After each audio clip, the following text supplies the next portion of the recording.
Oke, selamat malam Bapak Ibu.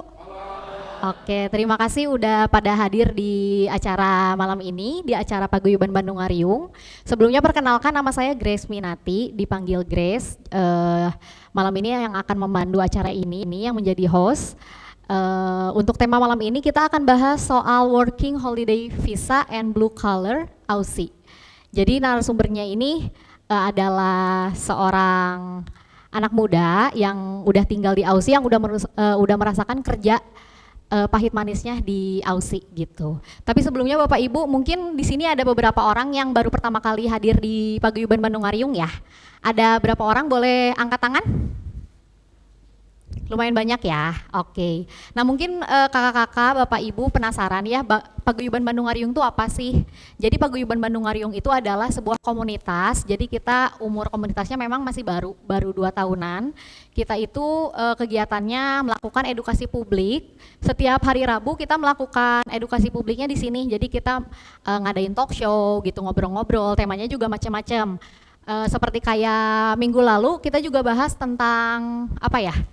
Tentang kisah hidup orang yang kerja di Belanda. Cuman ini memang yang hidup di Belandanya udah bertahun-tahun sampai menikah, sampai punya anak gitu. Nah kali ini kita bakal denger pengalaman dari orang yang mungkin belum terlalu lama ya Kak ya di Aussie-nya gitu. Tapi oke.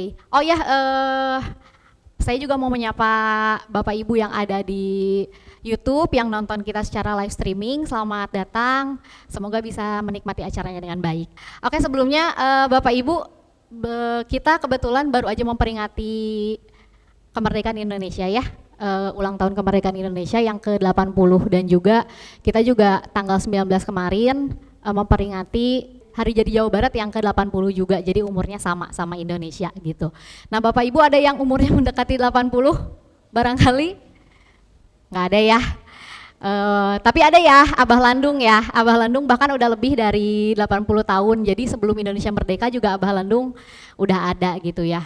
Nah kita kan udah ngerasain ya, mungkin Bapak Ibu ada yang belum terlalu lama merasakan hidup di Indonesia gitu, maksudnya kayak saya gitu, saya belum 30 tahun tapi mungkin saya baru sadar-sadarnya bagaimana sih hidup di Indonesia, susahnya hidup di Indonesia itu baru-baru sekarang, karena saya ngerasain kerjanya tuh baru sekarang gitu. Waktu kecil saya pasti kan nggak nyadar ya gimana sih susahnya jadi orang Indonesia, atau gimana sih senangnya jadi orang Indonesia, pasti gitu ya.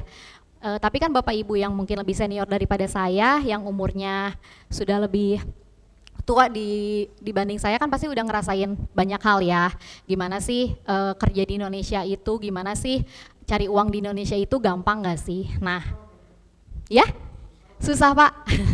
Ya macam-macam ya Pak ya opininya, ada yang bilang susah, ada yang bilang gampang gitu ya, tergantung mungkin bidang-bidangnya. Ada bidang yang gampang aja dapat uang gitu, ada juga bidang yang kayaknya harus kerja keras banget gitu baru bisa dapat uang gitu. Nah kalau sekarang tuh di internet belakangan inilah ya, sekarang tuh lagi ada tren namanya kabur aja dulu gitu. Ini mungkin trennya lebih banyak diketahuinya sama anak muda gitu. Apa sih tren kabur aja dulu tuh? Jadi mungkin ini tuh awalnya karena apa ya? Anak-anak muda lah ya terutama itu ngerasain gimana sih susahnya cari kerja. Karena di sini kan kita udah lulus kuliah lama 4 tahun, tapi giliran udah lulus kuliah cari kerjanya susah banget ya, yang memenuhi ekspektasi kita gitu, yang gajinya sesuai sama kemampuan kita kayaknya susah banget gitu. Makanya mungkin dari situ awalnya ada tren kabur aja dulu gitu, dimana memang di luar negeri tuh banyak nawarin kesempatan yang lebih apa ya, lebih menarik kali ya, lebih menarik dibanding yang ada di Indonesia. Nah kebetulan kita juga malam ini ada narasumber namanya Kak Nurul, kita panggilnya kakak aja ya karena masih muda, kita jangan panggil ibu. Kak Nurul ini adalah pemegang aktif visa work holiday di Aussie dan juga pekerja di Aussie ya. Oke, nggak usah lama-lama, kita langsung panggil aja Kak Nurul, silakan ke depan. Ya, ini Kak mic-nya. Oke, selamat malam Kak. Assalamualaikum warahmatullahi wabarakatuh. Ya, selamat malam teman-teman yang sudah hadir pada acara malam hari ini. Perkenalkan, nama saya Nurul Fatma Ramadhani, pemegang aktif Working Holiday Visa dan juga bekerja di sektor blue collar di Australia. Oke, kalau Kak Nurul sendiri boleh nggak umurnya sekarang berapa? Umur saya sekarang 31 tahun. Oh, 31 tahun. Oke. baik. Nah, kalau Kak Nurul di Aussinya udah berapa lama? Udah 4 bulan dan Udah 4 saya bulan. kembali ke Indonesia untuk liburan dan ketemu keluarga. Kurang lebih saya akan berada di sini selama 2 minggu. Oh, oke. Jadi akhir bulan nanti saya akan kembali ke Australia. Balik lagi, Iya. oke. Sebelum Kak Nurul masuk ke materi ya, kebetulan Kak Nurul kan udah nyiapin materi nih soal WHV Aussie. Nah, Kak Nurul sendiri sebelum berangkat ke Aussie, kegiatannya apa di Indonesia? Kegiatannya mungkin boleh digeser ke profil saya oke. ya. Kalau gitu langsung aja ke materinya ya. Kita kasih tepuk tangan dulu dong Bapak Ibu. Ya, silakan ya Kak. Oke. Pertama-tama izinkan saya mengucapkan terima kasih terlebih dahulu kepada Paguyuban Bandung-Ariung yang sudah mengajak saya untuk memberikan materi atau mengisi acara pada malam hari ini. Dan juga terima kasih kepada The Botanica Mall yang sudah menyiapkan venue yang sangat nyaman pada malam hari ini. Dan terima kasih juga kepada Floating Market Lembang yang sudah mensupport acara pada malam hari ini. Terakhir saya ucapkan terima kasih kepada teman-teman yang sudah menyempatkan waktunya untuk hadir pada acara malam hari ini. Saya sangat senang bisa bertemu langsung dengan teman-teman di sini. Harapannya semoga bisa memberikan manfaat kepada teman-teman dan juga bisa memberikan gambaran yang nyata mengenai bagaimana bekerja di Australia itu, apakah benar yang dikatakan influencer. Ya, mari kita simak aja kali ya. Oke, jadi profil saya, nama saya Nurul Fatma Ramadhani, tempat lahir Bandung, tanggal lahir dirahasiakan. Kemudian visa statusnya Working Holiday Visa untuk Indonesia itu subclass 462. Pengalaman kerja di Australia yang pertama farm, saya kerja di farm. Yang pertama di farm strawberry dan tomat. Terus yang kedua juga saya bekerja sebagai waiters. Kemudian yang sekarang saya jalani itu cleaning service di rumah-rumah orang dan juga mall. Terus pengalaman kerja di Indonesia, yang pertama saya kerja di Bank Commonwealth, itu selama 1 tahun 8 bulan, kemudian di startup mataharimall.com dan juga Hypermart Online, itu selama 8 bulan, kemudian di Bank CIMB Niaga selama 1 tahun 4 bulan, dan terakhir di okadok.com, itu sudah 5 tahun saya di sana dan masih bekerja di situ juga. Background saya S1 Teknik Informatika Universitas Sriwijaya, kemudian bidang yang saya fokuskan itu mengenai software quality assurance. Ya, oke. Pertama-tama sebelum masuk ke materi, biasanya orang-orang itu bertanya, bagaimana sih biar bisa kerja atau tinggal di Australia? Sebenarnya ada berbagai macam cara, ada berbagai jenis visa, tetapi yang paling mudah untuk digapai itu Working Holiday Visa. Dan visa lainnya yang mungkin bisa dipertimbangkan ada Student Visa, ada Skilled Visa atau Sponsored Visa. Dan untuk student visa itu biayanya mungkin cukup tinggi ya, bisa sampai 300 jutaan. Kemudian kalau skilled visa itu kita perlu assessment dan juga skill kita emang harus diperlukan di Australia atau emang kita emang ahli di bidang tersebut baru bisa mengajukan skilled visa. Dan itu prosesnya panjang. Dan yang ketiga untuk sponsor visa itu kita harus mendapatkan sponsor dari perusahaan dan yang mana itu juga tidak terlalu mudah, prosesnya panjang. Jadi saat ini visa yang tidak terlalu sulit untuk didapatkan adalah working holiday visa. Untuk saat ini kita akan membahas syarat untuk mendapatkan SDUWHV. SDUWHV itu surat dukungan untuk mendapatkan working holiday visa. Jadi yang pertama itu usianya minimal 18 tahun dan maksimal 30 tahun. Jadi ada pertanyaan, umur saya mau 31 tahun nih, 3 bulan lagi atau 6 bulan lagi, masih bisa apply enggak? Masih bisa, jadi masih bisa apply sebelum umur 31 tahun. Terus yang kedua, pendidikan. Pendidikan itu harus sudah lulus D3 atau S1 atau mahasiswa aktif dengan minimal semester 2.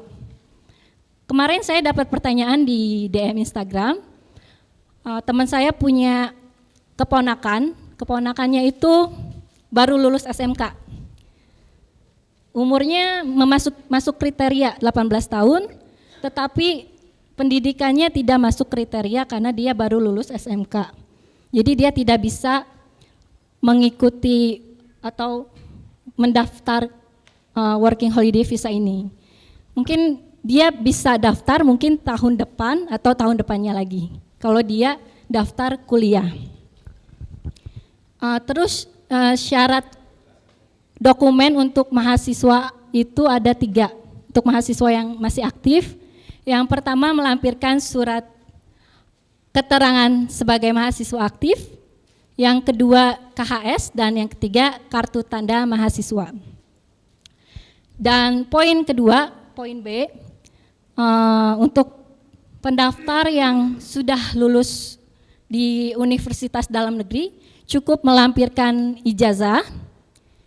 Dan yang terakhir, pendaftar yang sudah lulus di universitas luar negeri perlu melampirkan ijazah dan juga kartu hasil studi.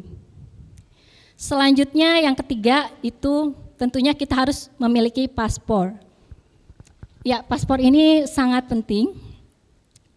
Meskipun kita masih ragu untuk apply working holiday visa, kayaknya mungkin kita belum memenuhi syarat, tapi bikin aja dulu, karena walaupun mungkin kita tidak berangkat ke Australia, bisa jadi rezeki kita di negara lain. Jadi bikin aja paspor dari sekarang, karena yang saya tahu proses pembuatan paspor di Bandung ini kan mengantri.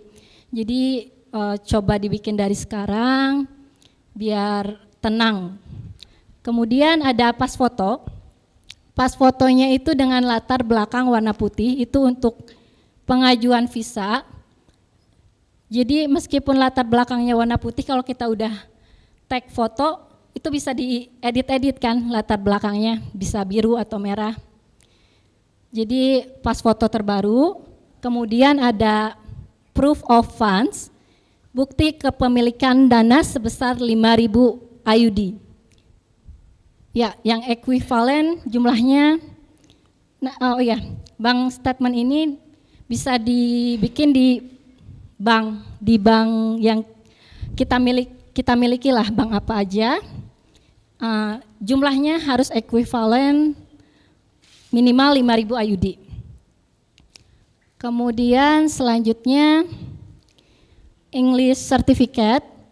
Jadi kita diharuskan memiliki kemampuan bahasa Inggris yang sebenarnya basic ya, tapi disertai dengan bukti sertifikat dengan nilai minimal yang sudah ditentukan, dan juga kita harus tes di lembaga yang sudah diakui, sudah bekerja sama. Tesnya itu juga harus memenuhi 4 komponen: speaking, listening, reading, dan juga writing. Di sini saya detailkan minimal skor yang harus dicapai. Untuk IELTS overall 4,5, terus TOEFL IBT itu 32, TOEFL PBT 450, PTI Akademik 30, Cambridge English 147 dan OET nilainya pas di semua komponen. Nah, di sini saya akan bagikan tips untuk yang kurang pede dengan kemampuan bahasa Inggrisnya. Mungkin teman-teman bisa ambil PTI Akademik karena lebih mudah dan hasilnya keluar lebih cepat. Hasilnya bisa keluar di hari yang sama. Sedangkan kalau untuk IELTS, saya mempelajari IELTS itu sejak saya masih kuliah dan saya masih kurang pede untuk mengambil tes IELTS. Jadi saran saya kalau yang kurang pede ambil PTI Akademik, hasilnya lebih cepat keluar, sedangkan kalau IELTS hasilnya bisa minimal 2 hari ya. Jadi kalau yang buru-buru baru menyiapkan syaratnya lebih baik ya PTI keluar di hari yang sama. Yang ketujuh itu surat keabsahan dokumen. Itu bisa di-download di web Dirjen Imigrasi, sduwhv.imigrasi.go.id. Dan yang terakhir itu KTP yang valid. Itu diperlukan untuk upload dokumen di web Dirjen Imigrasi pada saat SDUWHV. Ya, ini adalah syarat awal yang diperlukan. Menurut teman-teman syarat ini gampang atau susah? Susah. Ya, kalau menurut saya dibilang gampang, ya enggak gampang juga karena butuh waktu. Dibilang susah, enggak juga karena kita bisa mengusahakan untuk memenuhi persyaratan tersebut. Yang paling susah itu mendapatkan kuota sebenarnya. Karena dibatasi hanya, tahun kemarin hanya 4.000 kuota. Jadi di sini ada teman-teman yang sudah pernah apply SDUWHV atau berminat untuk apply di next page? Ada tidak? Wah, banyak. Sudah pernah semua ya? Oh belum. Baik. Jadi sekedar sharing. Saya juga sempat mengalami kegagalan. Saya tahu tentang tentang WHV Australia itu di tahun 2024, tepatnya di bulan Februari. Dan saya tahu info itu dari Instagram Ujang Arif. Ujang Arif. Kemudian karena saya sibuk kerja, saya mulai daftar di adminnya Ujang Arif untuk mengikuti grup seperti WHV Hunter untuk mempermudah saya mendapatkan informasi. Grupnya itu berbayar tapi tidak apa-apa, saat itu berbayar. Jadi ya saya tanya sepuasnya, intinya syaratnya apa gitu kan ke adminnya. Ya saya langsung gercep tuh memenuhi syarat-syarat tersebut di bulan Februari. Kemudian di bulan Maret saya mengikuti batch SDUWHV-nya. Saya WAR-nya itu, biasanya kita sebut dengan WAR, untuk mendapatkan kuotanya itu kita sebut dengan WAR. Dan saya hanya melakukannya di rumah sambil kerja di rumah sambil ngurus anak juga. Jadi kurang fokus lah ya. Ya, dan kemudian saya gagal. Tetapi dari kegagalan itu saya mulai berpikir, mulai evaluasi apa yang harus saya lakukan biar saya mendapatkan kuota tersebut. Intinya ada 2 hal sih yang saya tangkap. Yang pertama, koneksi internet.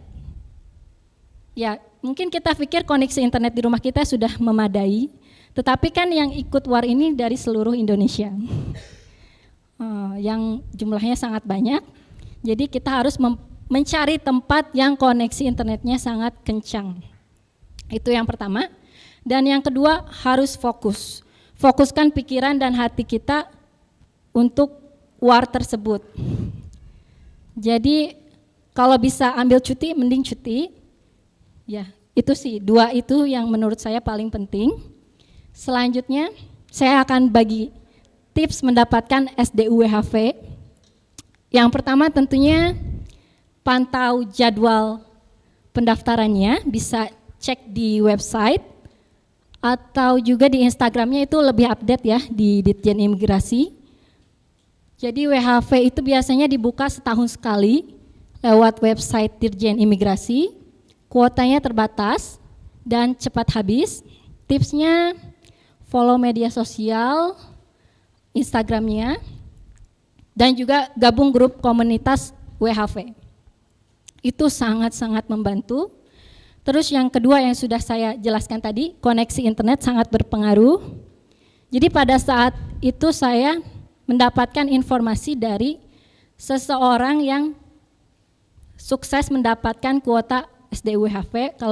Kalau dia berhasil mendapatkan itu karena dia pergi ke warnet di Bekasi, dan saya langsung book warnet tersebut malamnya saat saya gagal itu, saya langsung book karena warnet tersebut juga cepat sekali full booknya, jadi saya langsung full book, langsung gercep. Terus cek data dengan teliti, karena salah input itu bisa menyebabkan data atau dokumen ditolak. Pastikan nama, nomor paspor dan tanggal lahir sesuai. Yang ketiga tadi sudah saya jelaskan juga, kita harus fokus pikiran dan hati kita pada saat war. Karena koneksi pada hari H itu tidak stabil ya. Biasanya webnya langsung down dan kita harus terus mencoba.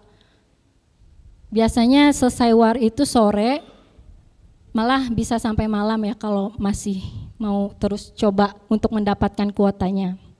Selanjutnya, siapkan dokumen sejak awal. Jadi misalnya kisi-kisi warnya itu 3 bulan lagi. Kalian jangan menyiapkan dokumen yang tadi sudah dijelaskan itu pas 2 minggu sebelum war, itu kalian akan sangat kewalahan. Jadi dicicil aja dokumen yang diperlukan, terus juga pastikan semua file itu sudah disusun, sudah di-convert menjadi format PDF.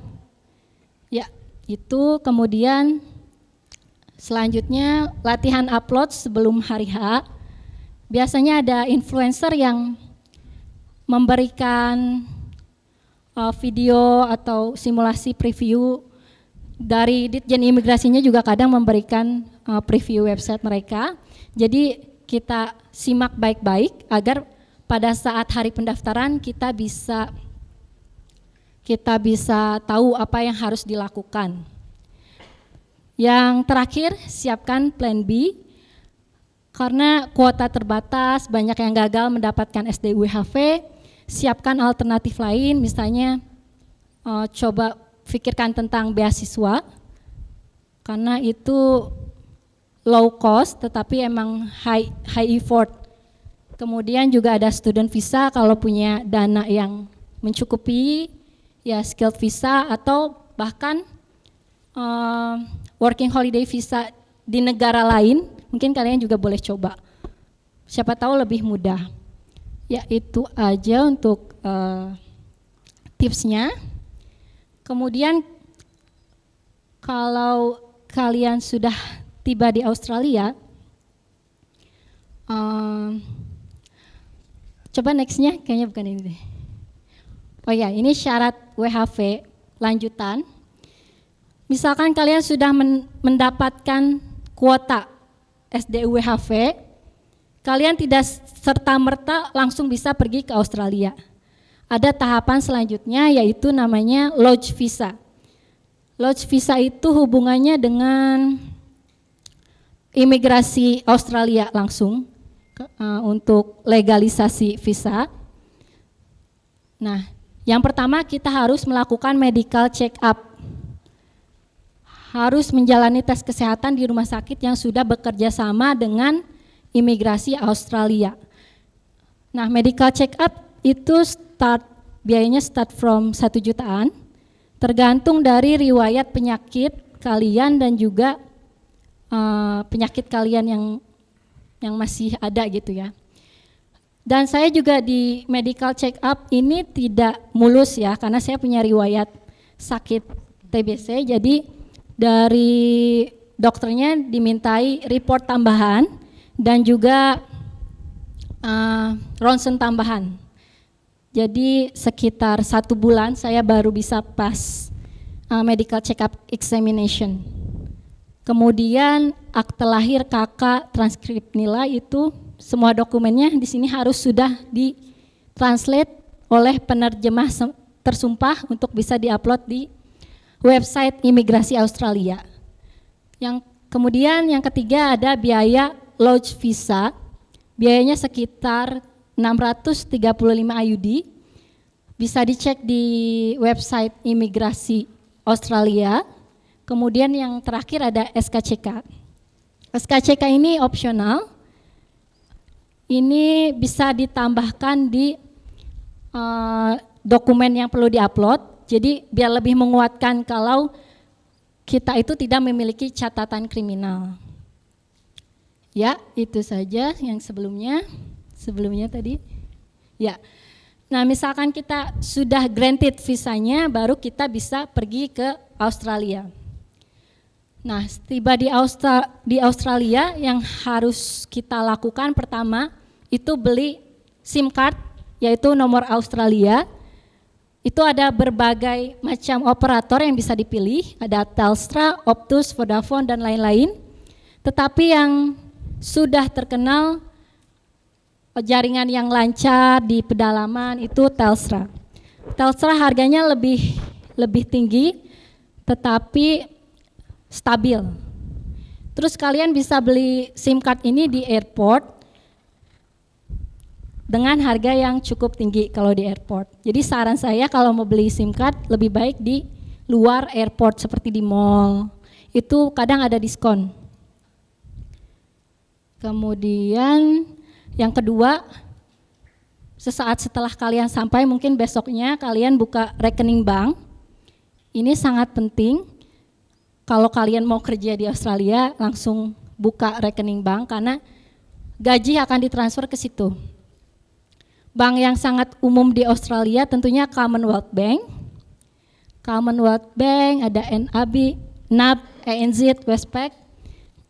Jadi yang paling sering digunakan adalah Commonwealth karena ada di mana-mana, terus di mall-mall besar banknya ada, jadi lebih gampang diakses. Yang ketiga tentunya apply tax file number atau nomor pajak lewat website ATO. Dan yang selanjutnya ada cari akomodasi sementara. Ini cari akomodasi sementara itu harus sudah disiapkan waktu di Indonesia. Ada hostel ataupun share house pilihannya. Dan plus minus lah keduanya. Kalau hostel bisa harian, bisa mingguan. Kita juga bisa bertemu dengan orang-orang dari berbagai negara kalau kita tinggal di hostel. Kalau di share house itu ada minimal stay, biasanya 1 bulan. Dan juga ada bond money tentunya. Ya, selanjutnya beli transport card. Kalau untuk di Perth itu pakai Smart Rider, itu sangat berguna untuk kita keliling city.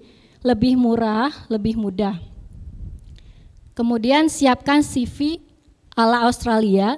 Yang pertama harus ATS format, singkat dan fokus ke skill kita. Jadi tidak boleh bertele-tele. Dan selanjutnya kita cari pekerjaan. Cari pekerjaan itu bisa lewat FB, Telegram, Seek ataupun Gumtree. Dan yang terakhir yang sering disepelekan orang-orang itu asuransi. Jadi kita harus daftar asuransi karena kita tidak bisa tahu ya kapan kita sakit. Ini akan sangat berguna sekali. Biayanya 500.000 lah per bulan. Dan saya baru daftar asuransi itu setelah mendapatkan pekerjaan sih. Oke, selanjutnya.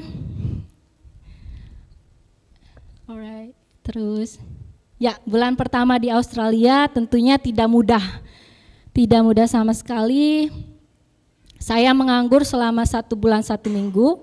Saya sudah apply beratus-ratus pekerjaan, Ya mungkin ada banyak faktor. Yang pertama, saya datang pada saat winter, pada saat mau winter, yang mana perusahaan-perusahaan sudah close ya pendaftaran. Terus yang kedua juga saya hanya stay di city, saya tidak ke pelosok. Tetapi saya terus mencoba, kayak pekerjaan farm, saya mencoba di kebun strawberry dan juga kebun tomat. Tetapi karena itu family keluarga ya, jadi saya dibayar rendah, terus piece rate. Jadi saya juga kurang suka dengan pekerjaan farm karena berat. Kita harus jongkok gitu kan, punggung sakit. Kemudian saya coba jadi waiters. Itu hanya trial, tidak diperpanjang karena banyak sekali yang ingin bekerja di sana. Terlebih lagi itu adalah restoran Indonesia. Jadi yang namanya orang Indonesia pasti mungkin pengennya juga yang experience, sedangkan saya baru pertama kerja sebagai waiters. Selanjutnya itu saya kerja sebagai domestic cleaner, bersihin rumah-rumah orang, cuma 1 jam sampai 2 jam, tapi saya coba. Dari situ saya dapat relasi yang mana dia mereferensikan saya di perusahaan dia sebagai cleaner di mall. Oke, selanjutnya ya emang bulan pertama itu kita harus terus mencoba, belum ada pekerjaan tetap, tapi justru di sini kita banyak belajar. Yang pertama tentang mental bertahan. Selama 1 bulan 1 minggu itu kan saya tidak ada penghasilan gitu kan, kita harus kuat mental, terus tabungan tergerus. Jadi kita harus siapkan dana tersebut tuh, dana jaga-jaga kalau kita nganggur di sana. Ya, kita harus tetap sabar sih intinya. Terus bulan kedua mulai stabil. Saya dapat kerja casual, cleaner mall 5 jam per hari, Senin sampai Jumat, itu lumayan lah ya. Sudah memenuhi semua expenses saya di Australia. Saya juga bisa nabung dikit-dikit. Itu juga berkat referensi teman saya dari pekerjaan domestic cleaner sebelumnya. Jadi referensi dan koneksi di Australia sangat penting. Ya, bulan ketiga kurang lebih saya menjalani rutinitas. Nah, bulan keempat saya mulai apply di CBH Company, ini adalah gandum company. Posisinya mulai bagus lah ya, jadi sampler kayak QC untuk grain. Ya, yang saya dengar dari teman-teman, grain company ini sangat terkenal, sangat bagus dan bayarannya juga bagus. Saya sudah lolos di tahap awal, tahap interview tatap muka. Sekarang saya sudah mengisi data dan training online juga. Kemudian dijadwalkan training offline bulan depan selama 3 hari dan itu dibayar trainingnya. Ya, ini sih langkah awal lah ya, pelan-pelan ya mulai ganti posisi pekerjaan menjadi yang lebih baik. Ya, terus juga saya sempat di PHP-in oleh perusahaan, seperti di housekeeping hotel, sudah interview offline tetapi tidak ada kabar. Terus di Vivo main site cleaner, Vivo itu pekerjaan yang sangat diidam-idamkan di Perth khususnya, karena kayak 2 minggu di site, 1 minggu boleh pulang. Jadi kayak pekerja-pekerja di mining, di tambang, dan itu sulit untuk bisa masuk ke situ. Tetapi saya sudah melalui tahap interview online, tetapi tiba-tiba posisi di hold atau bahkan tidak ada balasan.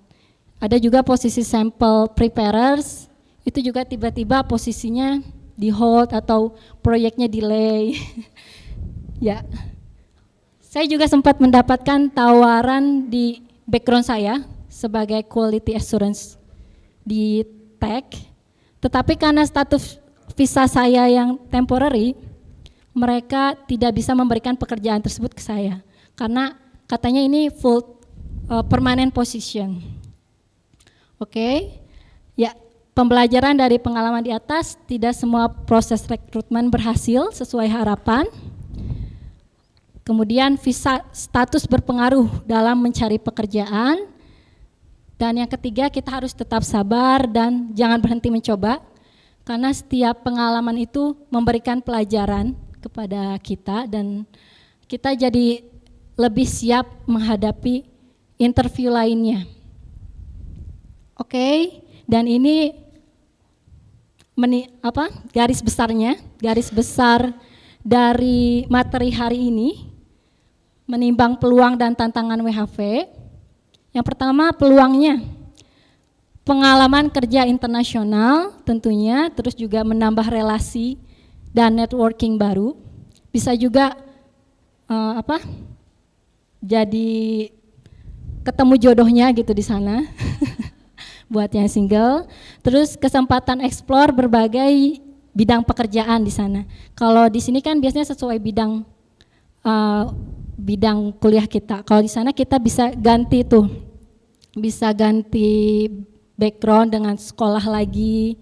Itu sangat-sangat diterima. Terus juga menjadi batu loncatan ke karir yang lebih besar. Tantangannya tentunya pekerjaannya fisik dan berat. Saya sampai turun 3 kilo karena pekerjaannya sangat fisik. Terus ketidakpastian kerja. Jam kerjanya mungkin tidak mendapatkan 8 jam per hari. Terus visa terbatas dan harus siap mental. Oke, selesai dan ini kesimpulannya. 4 bulan pertama di Australia mengajarkan saya bahwa hidup dengan WHV itu penuh perjuangan. Bukan seperti yang dibilang influencer yang indah-indah, tapi pada kenyataannya itu penuh perjuangan. Kita harus siap mental untuk jatuh bangun, mencoba berbagai pekerjaan yang sebenarnya kita tidak mau melakukannya. Tapi mau nggak mau kita harus coba untuk bertahan hidup di negara lain. Ya, saya juga menyadari bahwa kerja di Australia itu bukan hanya soal keterampilan, tapi juga kesabaran, konsistensi dan strategi kita. Jadi jika satu pintu tertutup, akan ada pintu lain yang terbuka. Jadi keep going, tetaplah mencoba. Seenggaknya di kemudian hari kalian tidak menyesal karena sudah mencoba bekerja di luar negeri. Walaupun pada akhirnya mungkin kalian akan kembali ke Indonesia. Jadi manfaatkan kesempatan itu, selama kita sabar dan berani melangkah, pasti ada jalan.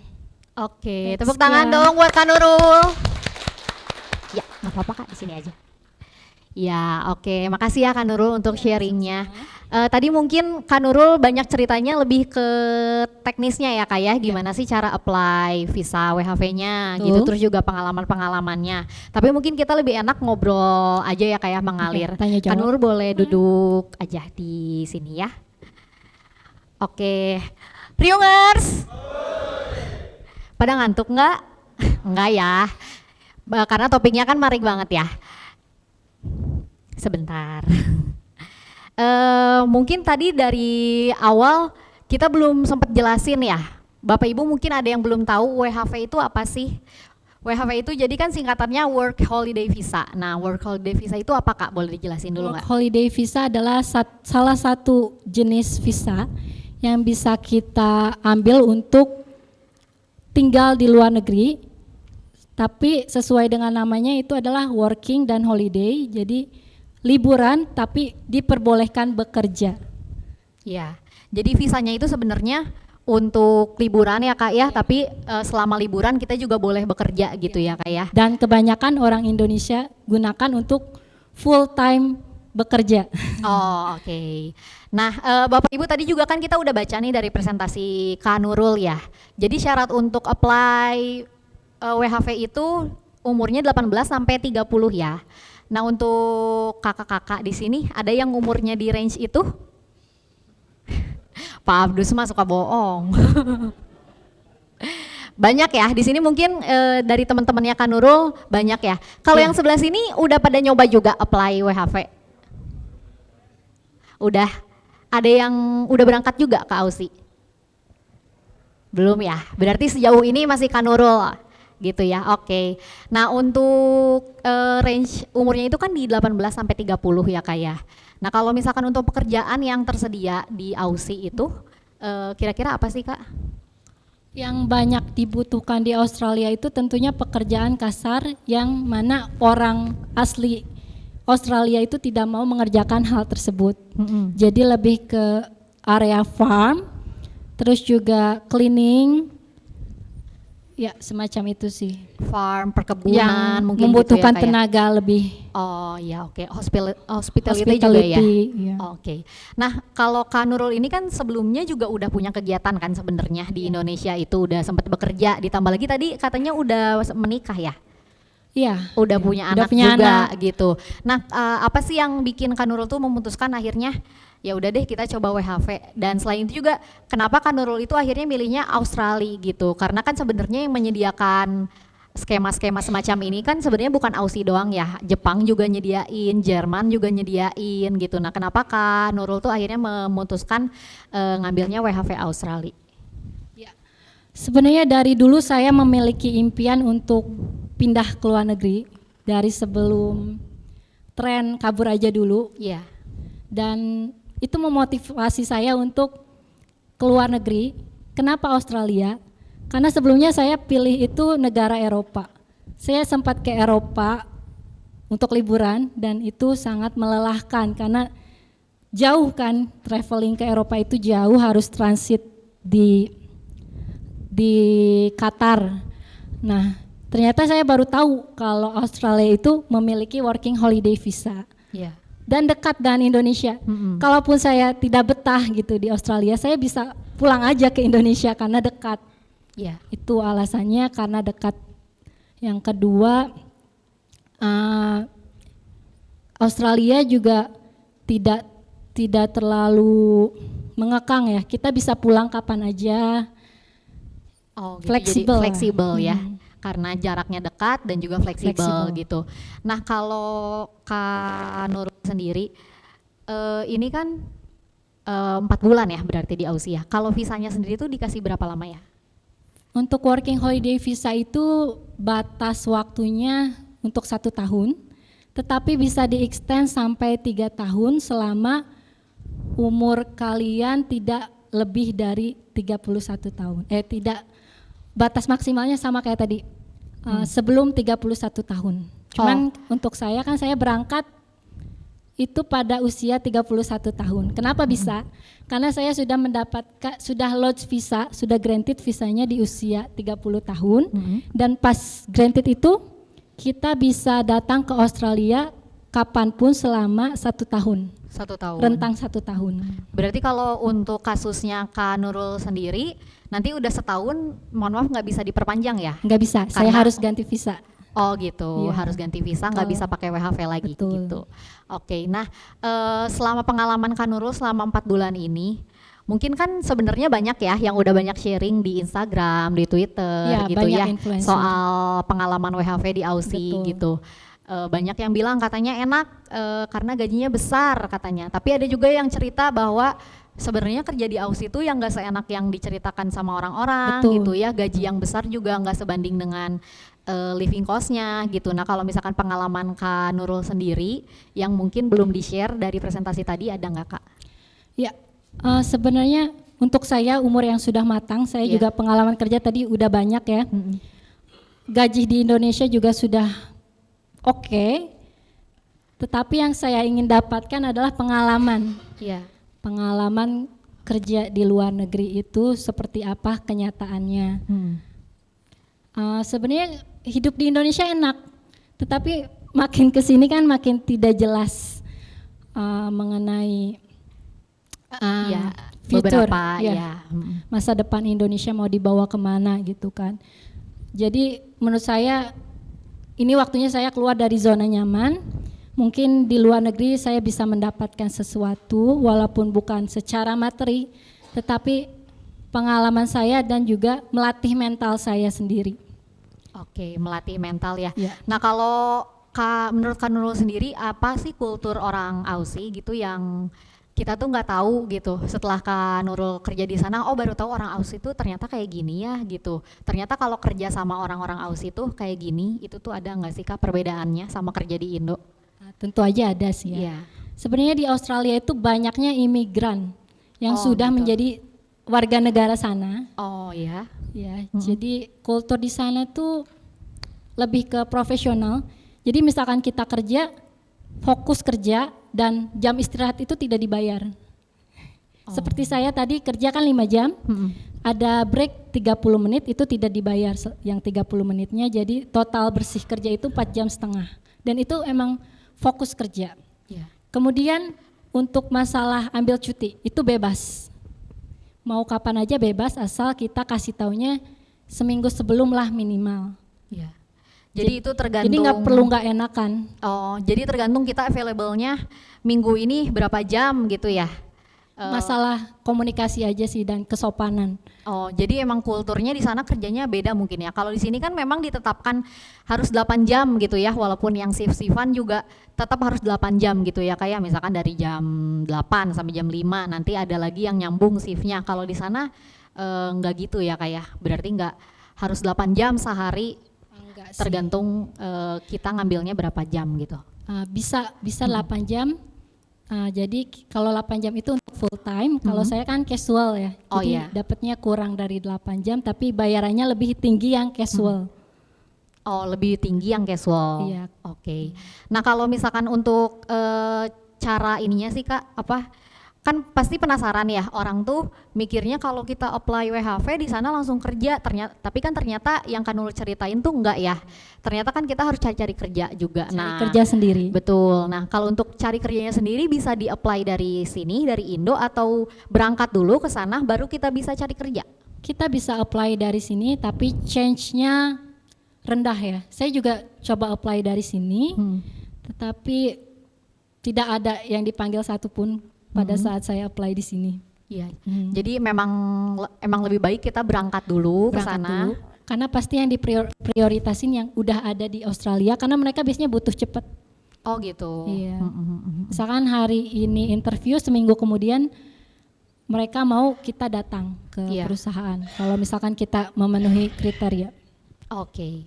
Nah, kalau misalkan untuk ini Kak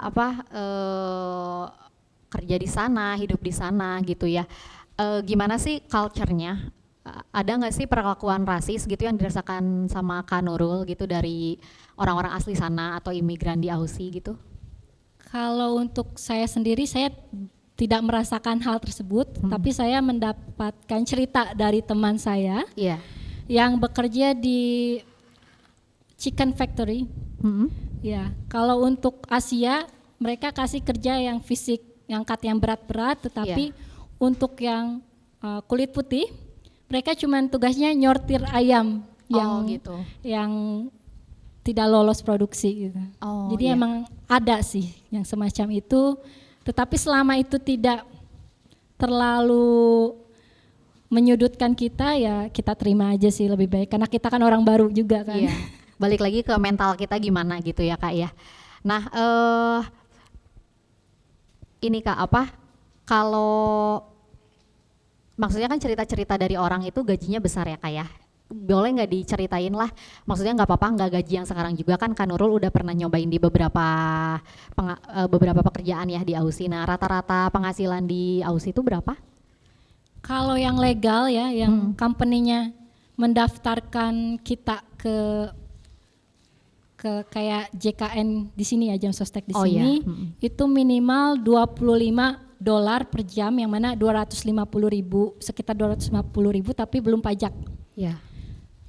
Sampai dengan 320.000 per jam. 320. Nah, untuk saya kasusnya saya casual kan. Cuman 5 jam per hari, saya dapatnya yang $32 per jam. Kalau untuk yang full time biasanya mereka kasihnya $25 per jam, tetapi dengan jam kerja yang lebih banyak. Oh, jadi minimal 8 jam. Minimal 8 jam gitu. Berarti, terus juga Sabtu dan Minggu rate-nya beda. Kalau Sabtu dikali 1,5. Oh, jadi lebih besar. Minggu dikali 2 dan public holiday dikali 2,5. Oh, jadi hitungannya beda ya Kak? Iya, hitungannya beda. Berarti kalau misalkan dihitung-hitung sebulan kira-kira bisa dapat berapa Kak? Kalau misalkan di farm gitu?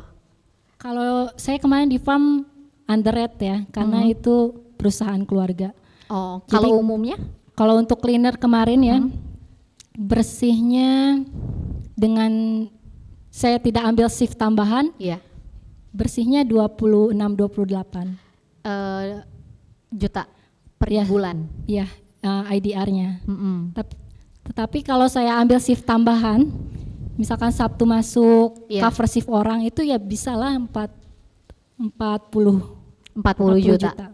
Kalau kita rajin ngambil iya. shift tambahan. Itu casual ya hitungannya Iya. ya. Berarti lumayan juga ya Bapak Ibu ya. Karena kalau misalkan di Indo kayaknya dapat 40 juta, jangankan 40 juta lah, 25 juta sebulan aja kayaknya levelnya harus udah di level manager gitu ya. Kalau staff casualan kayaknya nggak mungkin ya dapat segitu gitu. Nah tapi dengan penghasilan yang menggiurkan gitu ya di Aussie ya Kak, bisa sampai 2 digit gitu. Nah kalau living cost-nya sendiri di Aussie tuh tinggi nggak sih? Yang paling tinggi itu biaya rent, biaya tempat tinggal. Iya. Itu bisa rata-rata 800 atau 8 juta per bulan. Kalau untuk makan orang Indonesia bisalah menghemat ya. Kayak 200, 300, 2 juta, 3 juta itu cukup. Iya. Terus transportasi mungkin habis 2 juta. Kemudian ya masih bisa nabung lah. Iya. Makan di luar, makan Iya. di luar. Kalau makan di luar minimal 180.000. Minimal 180.000 sekali makan. Iya. Misalkan sehari 3 kali makan berarti misalkan diratain 200 ya, jadi 600.000 Iya, kalau sehari ya. Sebulan berarti 18. 18-an ya, 18 juta. Ya. Jadi orang sana banyaknya masak sih, Oh banyaknya masak. walaupun Kenapa? Banyaknya masak ya? iya, apalagi orang Indo pinter lah ngehemat kalau soal makanan ya. Iya iya. Kalau tempat tinggalnya sendiri itu ini ya banyaknya apa share house ya tadi Share katanya? house, ya share house. Itu 8 juta sebulan itu share house masuknya. Iya, itu untuk single room, jadi kamar sendiri tapi share satu rumah dengan orang-orang. Oh. Kayak share kitchen, share bathroom. Iya. Kayak asrama atau kontrakan gitu ya kalau di sini mungkin ya. Kayak rumah besar tapi ada kamar Iya. banyak. Oke, berarti kalau tadi kayak tempat tinggal 8 juta gitu ya. Terus makan tadi berapa ya? 200 300 lah, 2 juta sampai 3 2 juta. juta. Kalau hemat. Itu hemat ya, mode hemat gitu ya, Iya, 10 masak. juta. Berarti apalagi ya pengeluarannya? Transport 2 juta. Transport 2 juta, berarti 12 juta. Terus kayak apa? Body care gitu, maksudnya perawatan diri lah kayak kebersihan Itu gitu. kayaknya kayak 500 juga, 500.000. Yang tambahannya paling pulsa ya, apa namanya? Pulsa, paket data. internet gitu Internet ya. itu 500.000 sebulan 500.000. sama kalau ditambah asuransi 500.000 jadi sejuta. Iya. Dan pengeluaran-pengeluaran lain mungkin bisa kita ratain berarti 15 juta mungkin ada ya Iya, kayak. Berarti dengan penghasilan kita paling minimal 25 juta gitu ya kayak mungkin kita bisa bawa pulang sebulan 10 juta lah ya selisihnya iya. gitu ya.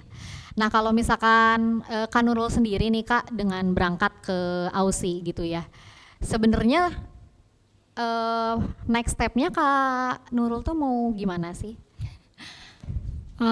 Sebenarnya saya pulang ke Indonesia pun tidak masalah. Karena background saya juga menurut saya sudah cukup experience lah ya. Tetapi karena saya sudah merasakan kualitas hidup di luar negeri seperti apa, seperti udara, terus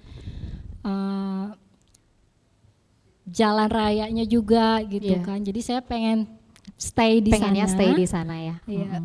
Tapi berkaitan dengan yang tadi ya umur, jadi paling harus ganti visanya atau pindah negara mungkin ya kayak. Pindah negara, Pindah negara. kayaknya enak di Australia sih, bisa Enak di bolak-balik. Aussie. Iya iya, sama keluarga juga mungkin Iya. gampang ya ngunjunginnya gitu ya. Oke, ya kurang lebih itu ya pengalamannya mungkin bisa lebih detail lagi. Oke, sebelum kita lempar pertanyaan, kebetulan kita juga ada teman yang pernah tinggal di Aussie. Cuman mungkin pengalamannya berbeda ya, kalau misalkan Kak Nurul ini kerja, kalau misalkan Pak Lukas ini kuliah. Boleh mungkin diceritain Pak Lukas di sebelah sini aja deh. Ya, Pak Lukas dulu di Aussie-nya kuliah di mana? Saya dulu di Blue Mountains International Hotel Management School di Lura. Jurusan? Hospitality Management. Di tahun berapa itu? Itu saya masuk 2006. 2006, 2006, beres tahun? Beres 2008. 2008, oh cuma 2 tahun ya? Cuma 2 tahun, tapi internship setahun ya. Jadi sebenarnya kuliahnya hanya setahun. Oh gitu. Itu full kuliah atau sama kerja juga? Setahun kuliah, setahun internship, magang. Kerja. Magang, tapi paid? Paid. Kalau di Australia peraturannya internship dianggapnya full payment. Oh gitu. Iya. Heeh. Worth it nggak tapi sama kan kalau misalkan di Indo ya, maksudnya ya beberapa pengalaman teman-teman yang udah pernah cerita juga ya, kalau internship atau magang itu kayaknya gajinya nggak seberapa ya, kayak cuman buat beli kopi doang gitu. Kalau di Aussie lumayan ya, dulu juga saya waktu saya tuh minimum paymentnya sekitar 12 sampai 15 dolar per jam. Ya saya dapat 40 hours per week. Ya. Ya cukup sih untuk hidup, untuk have fun masih cukup banget. Dan masih ada sisa buat saving juga. Masih ada sisa lah dikit buat saving. Gimana gaya hidup balik lagi ya. Iya. Kalau dibandingin sama, maksudnya kalau dulu mah mungkin belum banyak ini ya, belum banyak tren orang-orang Indo ke Aussie untuk banyak. bekerja gitu. Banyak sekali sebenarnya. Oh sebenarnya udah ada. Kalau kayak di Sydney kita jalan-jalan di jalan utamanya George Street gitu ya, selalu ngedengar bahasa Indonesia tuh selalu dengar kita. Oh banyak ya sebenarnya orang-orang Indo yang kerja di sana. Banyak sekali. Tapi dari dulu memang ini di bidang farm, kebun gitu-gitu. Oh enggak, kalau saya kan fokusnya di hospitality management. Jadi kerjanya di bagian hospitality, dari kitchen, service, waiters gitu ya. Iya. Hotel, front office dan lain-lain. Saya terakhir posisi saya head concierge, tapi itu di Cairns. Oh oke. Cairns. Ya, itu bagus sih kotanya Cairns ya. Cairns bagus. Terkenal hospitality-nya. Iya. Mayoritas Jepang ya turisnya. Gitu. Kalau dari Pak Lukas sendiri nanti juga saya bakal tanya ke Kak Nurul, culture shock kan sekarang ada ya kata-katanya culture shocknya tinggal di Aussie gimana? Culture shocknya apa ya? Nggak ada sih sebenarnya, mental aja ya, dilatih mental aja, digembleng mental di sana sih. Semua sendiri, nggak ada yang kenal gitu ya. Mau minta tolong ke siapa ya nggak, jarang gitu loh. Yeah. Kita sesama orang anak-anak yang kuliah di sana ya saling tolong aja gitu. Iya. Ya homesick sih wajar lah ya, pasti ada aja. Kita mulai ke sesi tanya jawab ya Kak Nurul. Selamat malam, nama saya Nando. Langsung ke Teh Nurul ya, saya sebut Teh Nurul karena orang Bandung. Teh, bulan pertama itu katanya nganggur ya? Iya, 1 tahun 1 minggu, 1 bulan 1 minggu. Itu gimana biaya nutupin sehari-harinya tuh gimana? Nah, terus yang kedua, visa holiday ya, berarti kan kerjanya kurang dari 8 jam. Kalau seandainya dalam satu hari 2 job itu memungkinkan nggak? Jadi pagi ngambil yang mana, terus setelah itu langsung lanjut lagi, memungkinkan atau tidak? Terus yang ketiga, share house itu gimana maksudnya? Share house itu yang milih teman-temannya kita atau sudah ada yang stay di sana? Terus apakah jenis kelaminnya disamain perempuan sama perempuan atau campur gitu? Makasih, dan Nurul. Ya, terima kasih Pak Nando. Mau langsung dijawab aja Kak? Boleh? Boleh. Biar nggak lupa ya. Ya. Yang pertama, 1 bulan nganggur itu gimana buat biaya hidupnya ya? Iya. Jadi emang sebelum pergi ke sana kita harus benar-benar matang menyiapkan hal terburuk sih. Saya udah menyiapkan juga kayak bekal. Misalkan 1 bulan saya tidak bekerja, saya udah siapin tabungan gitu. Kebetulan yang kedua saya masih bawa kerjaan Indonesia saya ke Australia sampai sekarang. Remote gitu Kak? Iya, remote karena saya di bidang IT. Jadi itu yang bantu saya bisa survive. Walaupun kalau dibawa ke sana uangnya sebenarnya gak ada apa-apanya karena biaya hidup di sana tinggi gitu kan. Tapi ya lumayan membantu. Jadi ya intinya kita harus berpikir emang kita harus berpikir positif, tapi kita harus menyiapkan dana darurat juga, tabungan. Worst case skenario-nya worst case ya. skenario-nya. Itu yang pertama. Terus juga kalau misalkan ada tawaran kerja apapun, ambil aja dulu, cobain dulu aja pengalamannya. Dari situ kita akan mendapatkan relasi, dan dari relasi itu siapa tahu kita bisa mendapatkan pekerjaan yang bagus lah ya. Pokoknya yang bayarannya layak. Enaknya WHV itu kita tidak ada batasan jam kerja. Jadi bisa kerja sebanyak mungkin, bisa lebih dari 8 jam. Karena banyak juga yang double job di sana. Bisa-bisa aja sih, asal kita bisa manage waktunya, terus fisik kita juga fit. Jadi enaknya kalau mau double job gitu, kita harus punya kendaraan. Mobil di sana, mobil second 50 juta dapat sih. Dan SIM Indonesia berlaku sampai 3 bulan. Setelah 3 bulan kita harus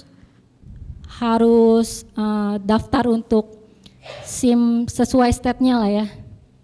Iya. Iya. Oh, oke. Jadi memungkinkan aja ya sebenarnya ya. Iya, sangat memungkinkan. Sangat memungkinkan. Oke, pertanyaan ketiganya Yang ketiga, soal share house. Share house ini, jadi misalkan ada orang Indonesia punya rumah, dan rumahnya ini punya kamar banyak. Nah, biasanya dia posting advertisement lah ya. Saya punya kamar kosong nih, yang minat boleh hubungi saya. Nah, itu biasanya gabung dengan orang-orang lain yang udah ada di rumah itu. Untuk ketentuannya apakah boleh cewek boleh cowok, itu tergantung yang punya rumah. Oh ya. Iya. Kalau yang lebih fleksibel sih saya lebih senang yang campur ya. Karena ya enak aja gitu yang campur. Tapi ya tergantung kebijakan yang punya rumah. Iya. Berarti itu isinya campur ya, belum tentu orang Indonesia semua. Iya, tapi kebanyakan kalau kita yang baru ke Australia, Iya. biasanya milih yang punyanya orang Indonesia. Oh, Biar memudahkan kita dalam berkomunikasi dan juga mengetahui kebijakannya. Iya. Minimal stay-nya berapa lama, terus bond money-nya berapa untuk berapa minggu. Iya. Gitu sih. Oke. Cukup jelas ya Pak Nando ya. Pertanyaan terakhir untuk Abah Oting. Silakan berdiri Abah, nama dan juga pertanyaannya. Nama jelas Abah Oting ya. Ya. Good night everybody. About what I'm going to ask you is answered by Mr. Endus already. Tapi ada sedikit selangan buat dari saya. Tadi mengenai visa ke Jepang, cari dojo Jepang. Bu, kakek Kenan ini juga boleh pindah ke Jepang, Bu. Gratis, Bu. Ditambah kasih rumah, kasih kebun, kasih duit. Silakan hubungan sama kedutaan Jepang. Ya. Begitu aja. Jadi my answer is already answered already. Ya. Thank you Terima very kasih much, ya Pak everybody. Oting. Good night. Ya. Rio Mas. Terima kasih juga Kak Nurul untuk sharingnya. Mungkin Kak Nurul ada hal-hal yang mau disampaikan lagi atau tips-tips buat teman-teman yang mau coba apply WHV. Ya, tips tambahannya itu sih, kalau masih mau mencoba WHV, skill yang paling penting untuk tinggal di Australia itu bisa nyetir dengan benar. Karena biasanya kan kita punya SIM tapi belum tentu nyetir kita benar ya. Iya. Jadi mending kalau yang belum bisa nyetir, kursus dari sekarang karena itu sangat dibutuhkan di Australia. Apalagi kalau kita mau kerja di lebih dari satu company, moving from one company to another company gitu. Ya. Oke, ada lagi Kak? Itu aja. Oke, kasih tepuk tangan dulu dong buat Kak Nurul. Oke, Kak Nurul boleh kembali lagi ke tempatnya. Ya Bapak Ibu, luar biasa ya sharing dari Kak Nurul malam ini. Jadi kita punya pandangan baru ya, point of view baru soal pengalaman orang lain di luar negeri gitu. Mungkin kan kita banyak dengernya orang tuh dikirimnya banyaknya ke Jepang ya gitu. Nah ternyata banyak juga kesempatan di negara-negara lain, salah satunya di Aussie gitu. Cuman memang untuk yang di Aussie ini kesempatannya untuk WHV sendiri dibukanya untuk yang masih muda ya, dari 18 sampai 30. Tapi kalau misalkan Bapak Ibu ada yang minat juga untuk berangkat ke Aussie atau ke negara-negara lain, mungkin kita bisa coba cari tahu visa-visa apa sih yang cocok buat kita gitu. Kurang lebih itu yang bisa kita sampaikan malam ini. Mohon maaf kalau misalkan ada kata-kata yang kurang atau informasi yang belum jelas, nanti mungkin Bapak Ibu sama kakak-kakak bisa tanya langsung ke Kak Nurul ya setelah acara ini selesai. Terima kasih juga untuk Bapak Ibu Riungers yang bergabung secara online via YouTube. Semoga informasi yang kita sampaikan di sini dan juga di online juga sama baiknya gitu. Terima kasih Bapak Ibu sekali lagi. Selamat malam. Bangga